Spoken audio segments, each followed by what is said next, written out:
Ballast. The Fat Controller's Railway has a new look. From end to end, they're clearing old ballast from the track and packing the sleepers with fresh stones. The gangers are pleased. Weeds don't grow in it, they say. And even James has stopped grumbling about dirty sidings. Douglas and Donald disappeared regularly behind the big station, along a line on which none of the others had ever gone.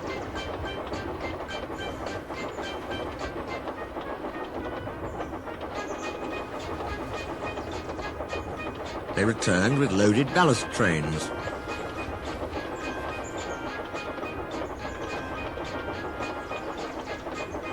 They were most mysterious about it.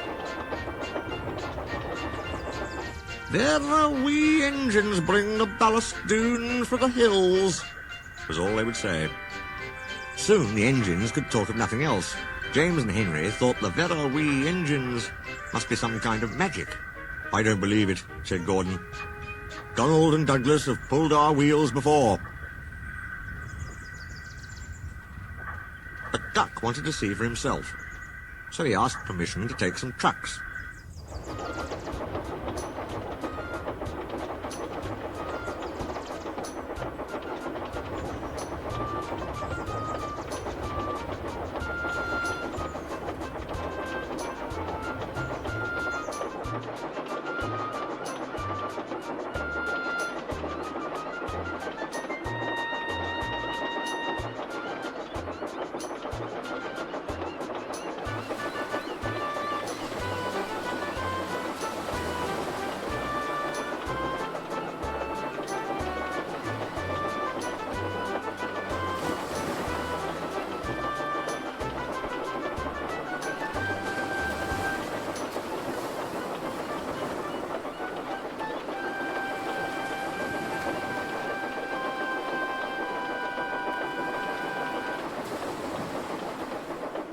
When he arrived, he was told to push them under the chute.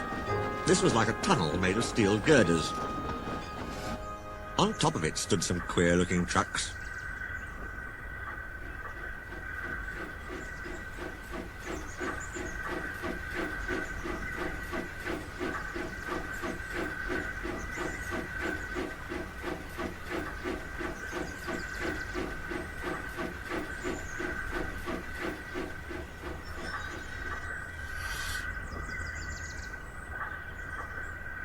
"What do you think of our chute?"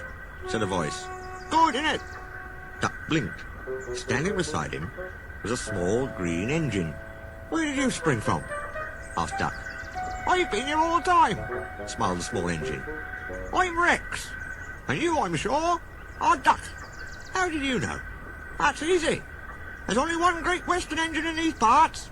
There was a sudden rattling and roaring. Duck's whole train shuddered. What was that?" he asked, startled. "That was our chute. The bottoms of these wagons slide out, and the stones fall through the chute into your trucks. We may be small, but we're quite efficient." Duck puffed away, much impressed.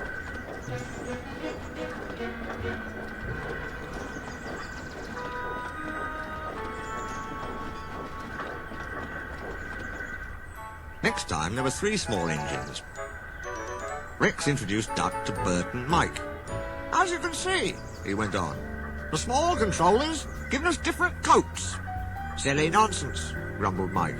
"I like being blue," protested Bert. "It's all right for you," fumed Mike, "but not for me. Passengers'll say I look like a pillar box." "Shocking," said Rex, and winked at Duck. "Consider my feelings. When we were both green, passengers kept calling me Mike." You, spluttered Mike. "Stow it, you two," said Bert. "Ducky," went on, "have you seen our coaches?" "Where are they?" asked Duck. "Over there," said Bert. "But they're they're not like ours," he finished lamely. Rex smiled. "I agree.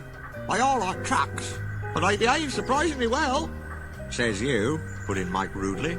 "They're all right," said Bert, "if you treat 'em right. Besides, passengers like 'em. They won't use cupboards on a fine day. It's this scenery, you know, trees, mountains and such. Can't understand it myself. But then passengers are queer." "You're right there," said Mike. give me goods trains every time. Do you, like trucks? Duck was surprised. Not all of them, smiled Mike. But our big ballast hoppers are different. They run on bogies as sweetly as any coach. We take them to the old mines, fill them up, and run them down here to the chute.